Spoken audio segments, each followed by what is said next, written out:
Hey guys, Tuesday was April the 1st, and I was going to go ahead and do my 38-week video, but I ended up, I just was doing a bunch of stuff that day, and I said, you know what, I'll do it in the morning, first thing when I get up. I'll do my 38-week vlog. And so all day Tuesday, I went to town that morning, and I made me an appointment with the chiropractor, and I made me an appointment with a massage therapist to have massages and an adjustment on Wednesday.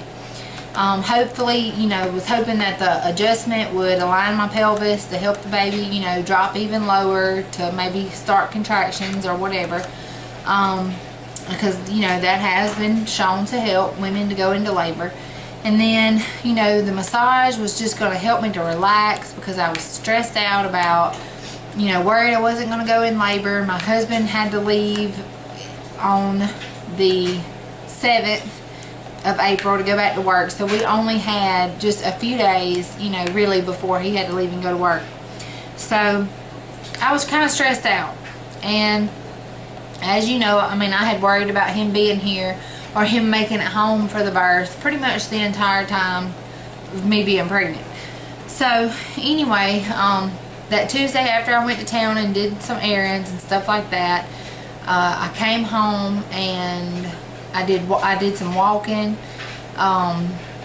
and of course me and my husband, we had sex. You know, we had been doing that to try to get myself to go into labor. So we did that. I had also periodically throughout the day doing a little bit of nipple stimulation, nothing for long periods of time or anything, and I didn't even feel a contraction while I was doing it. So, you know, it was just, I didn't feel like I was going to go into labor.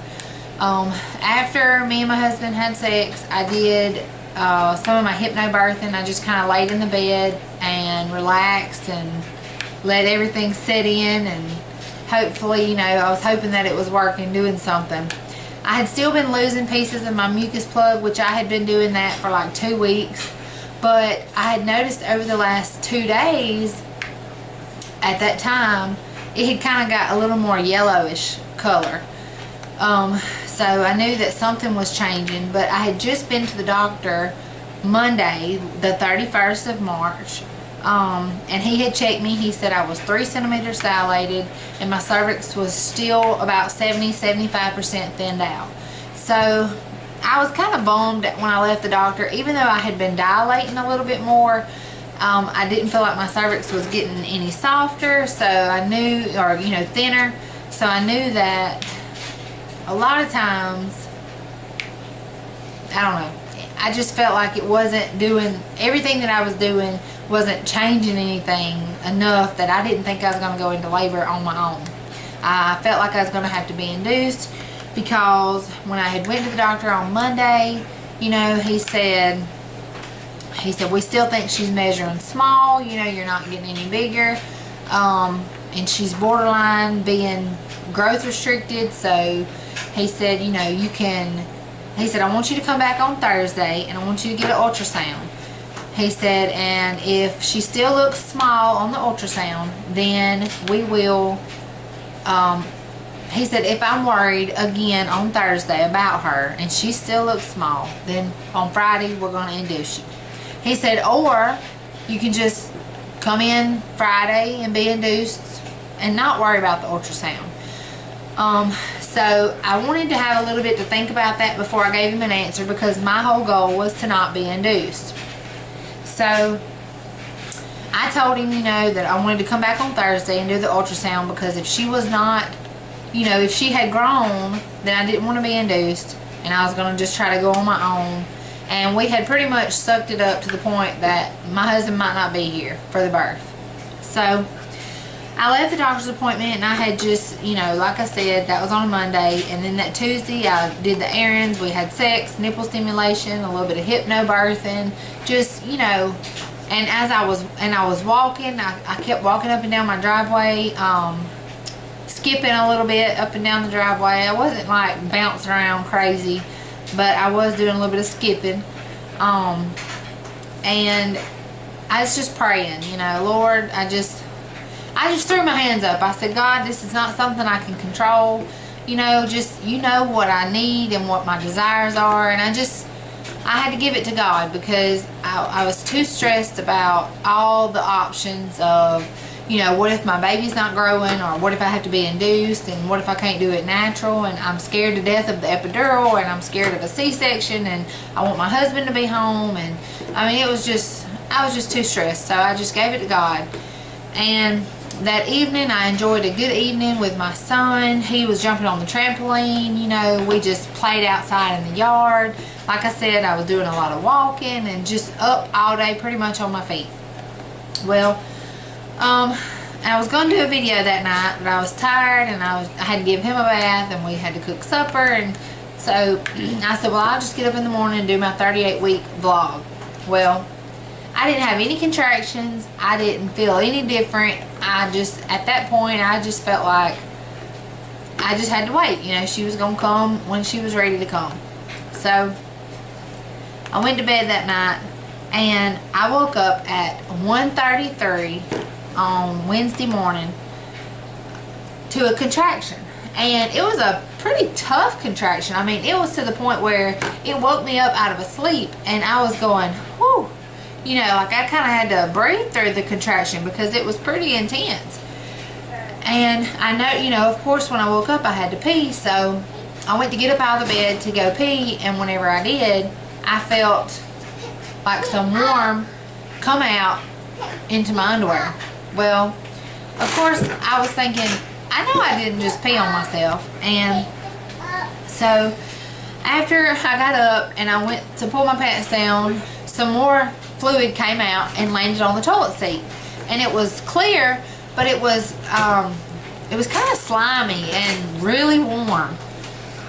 And I still, at that point, I was like, I know I didn't pee on myself. I mean, I hadn't peed on myself unless I had coughed or sneezed or something, you know. And so I sit down and I wiped, and again, it was clear, and it had like that slimy mucus, you know, in it. Well, I peed, and then after I peed, I wiped again, and it had yellow on the toilet paper. So I was like, okay, I'm pretty sure that's my water broke. Well, I put a pad on to kind of see, you know, how it was going to go. And I got up, and I kind of woke my husband up, and I said, hey, you know, I think my water just broke.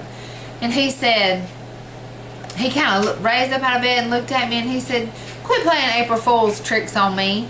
He said, it's not going to work.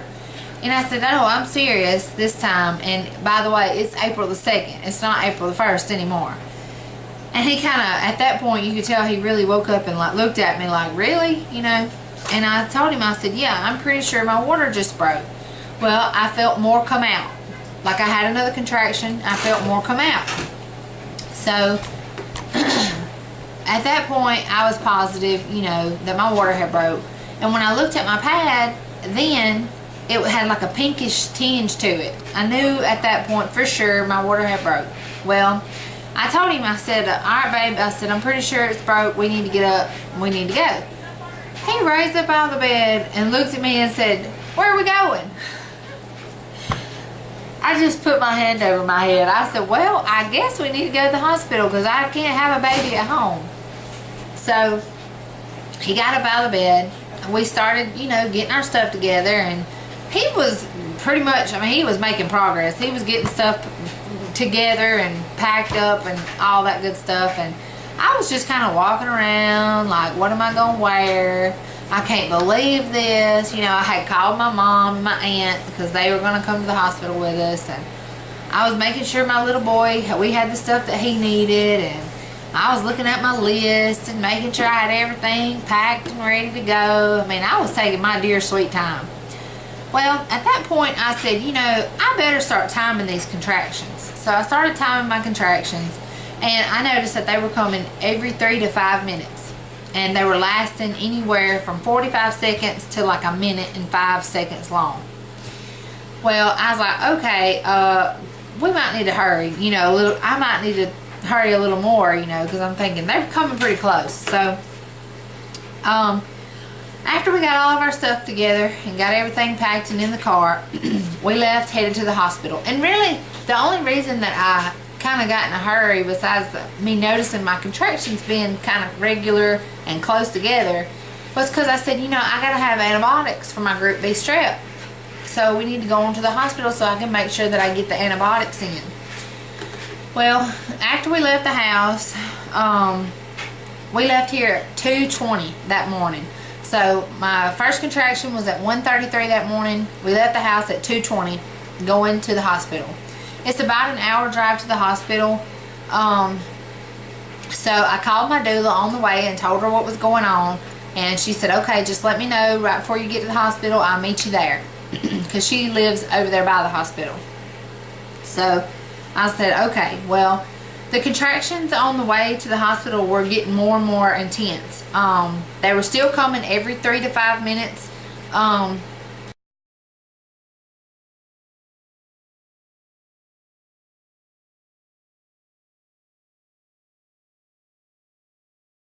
But they were getting more intense. So, I mean, I was actually getting to the point, once we got close to the hospital, I wasn't really able to talk through my contractions. I was moaning, you know, doing that deep moan through my contractions, just trying to breathe, you know, get through them. I was trying to listen to my hypnobirthing, but I could not really get into it. I don't know why. I just could not get into it. So, I guess I was excited, and I was talking to my husband on the way, and just, you know, I just couldn't. My mom, they kept calling me, checking on me, you know, and all this. So, well, I called my doula at 2:33 that morning, so an hour from the first contraction. And when we got to the hospital, it was 3:20. So you're looking at right at 2 hours from the first contraction, we got to the hospital. After they got me, I had to go through the ER, you know, and we got all that stuff done. They got me up to the OB floor for labor and delivery, and they put me in the triage room, you know, because they have to check you, make sure your water really broke and all this good stuff. And she put me in there, and the nurse come in and put me on the monitor. I mean, I was having contractions every 3 to 5 minutes, and they were already off the little scale. I mean, they were going all the way to the top of the little scale. And unfortunately, I did not get a 38-week belly picture, so I don't have that. And everything started happening so quick that we didn't get any pictures of labor and delivery, except right at the very end. And I pretty much didn't have any clothes on, so I don't think I'm going to put them on here. But anyway, so the nurse checked me at 10 minutes after 4, and I was 4 centimeters dilated. Well, when she checked me, buddy, she tore me up. I'm talking, when I say that, I mean it. She didn't use any lubrication on her glove, and when she checked me, she was very, very rough. Well, when she checked me, the rest of my water bag broke and flooded the bed. And so she told me, she said, well, we don't have to confirm that your water was broke because it just poured out all over my hand. So I was like, you know, yeah, well, at that point the contractions were pretty intense. They were getting tougher, you know, and my husband, I was getting him to rub my back. I mean, it was getting more and more tough. So anyway, she checked me 10 minutes after 4. I was 4 centimeters dilated. I had to sign like 3 pieces of paper, and they asked me, they said, you know, do you want an epidural?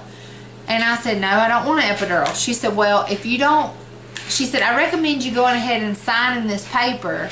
She said, because if you're in labor and you get any kind of narcotic pain medicine and then you request the epidural, we will not give it to you. She said, because you're not technically in your right mind to make that decision. And so I kind of felt pressured into signing it, but I told her, I said, well, I'll just sign it. If I want to sign it, I'll sign it a little later. I said, I'm not going to sign it right now.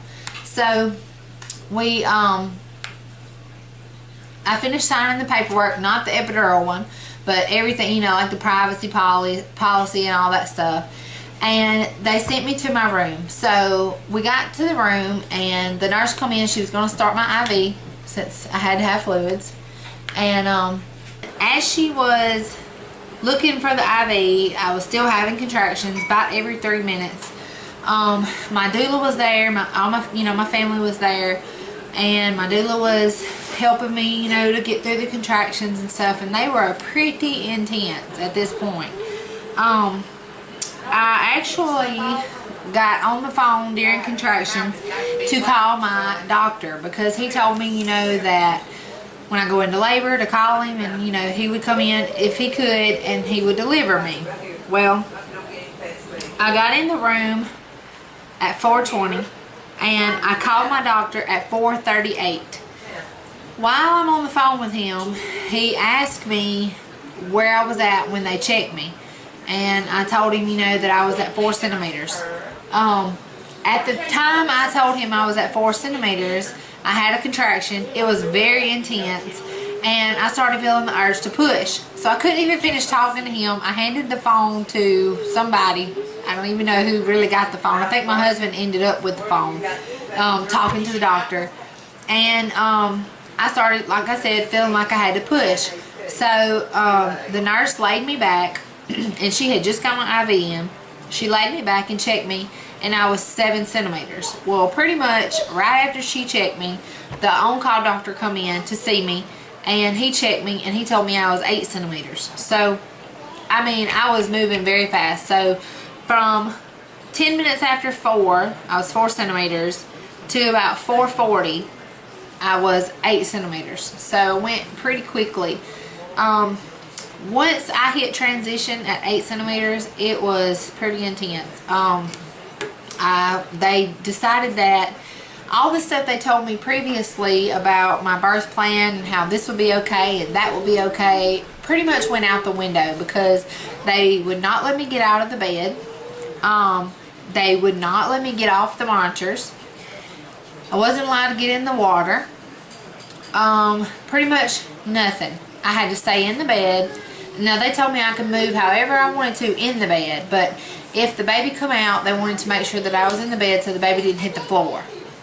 And I was, at that point, I was very mad, and I told them I didn't believe that babies just fell out, but I guess this happened before. So anyway, they wouldn't let me in the water because my water had done broke, even though they had told me before that I could.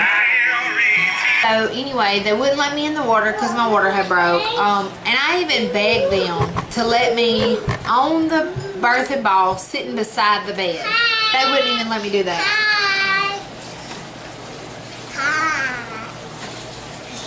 Say hey. Hi. Hey guys. Hi guys. So anyway, I was pretty miserable at that point. Trying to Trying to stay in the bed, during transition. So she told me, also that we had our camcorder set up, and we were recording at this point. And she told me, that we wasn't allowed to video, and we could take still shots, but I wasn't allowed to take any still shots of my bottom or anything like that, which was bull, because all that was okay to begin with. So at that point, my husband had to cut the video off. So that's as far as we got from my little 10 minutes, 15, 20 minutes, whatever, in labor, up until transition, basically. So at 4:40, they checked me. I was 8 centimeters, okay? And from 4:40 to about, I guess about 30 minutes, I was still, having contractions every 3 to 5 minutes.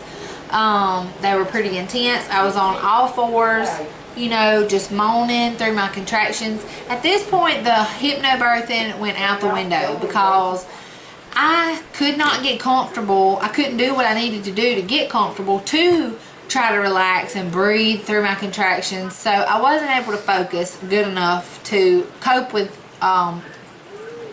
quietly, I guess you could say. I didn't scream and holler, but the moaning, the low moaning noises seemed to really help me to get through my contractions. And like I said, my doula was there. She was applying counter pressure on my back, and you know, just I had a good amount of support. So anyway, I started pushing at about 10 minutes after 5 that morning, and my daughter was born at 5:18 a.m. So total from the very first contraction at 1:33 to the time I pushed her out was at 5:18 was 3 hours and 45 minutes. So I wasn't even at the hospital very long before I had her, and you know, it was super fast. And I'm not going to say it was easy, because it was very, very intense. Like I said, I didn't really have time to get through one contraction before another one came, and they were just super, super strong. But I wouldn't have it any other way, because I didn't have to labor 8 hours or even 5 hours. I mean, it was short, sweet, to the point. And when she decided she wanted to come, she came. Like, the doctor didn't even make it in there to catch her. I pushed her out. Her head came out, and then in the same contraction, I pushed her body out. But she pretty much come out on the bed. The nurse was standing there, but, you know, there wasn't really nothing they could do. The doctor came in afterwards, and before I even realized what he was doing, he already had the cord clamped, and my husband had scissors. I mean, he was going to cut the cord, and I said, wait, I didn't want that, but it was too late. They already pretty much cut the cord, and we put her on my chest, and we did, you know, bond initially. She latched right on nursing, and she's been going strong ever since. So the antibiotics that they did hook up to me barely had time to get in before I had her. So we had to stay in the hospital for like 48 hours so that they could monitor her to make sure she didn't have any signs of infection or anything, which she didn't. And everything was fine. She came out at 5:18 a.m. She weighed 5 pounds 11 ounces. She was 18.5 inches long. Her head circumference was 12.5 inches, and she come out screaming. I mean, it was great. I can't complain. It's been good. So I did get my placenta encapsulated, and I have been taking those. So I think that's helped me tremendously as far as postpartum bleeding and energy, you know, and stuff like that. So I think that's about it as far as labor and delivery story. So if you have any questions or comments, just let me know. Yeah, so I guess that's it. Thanks for watching, you guys. Bye.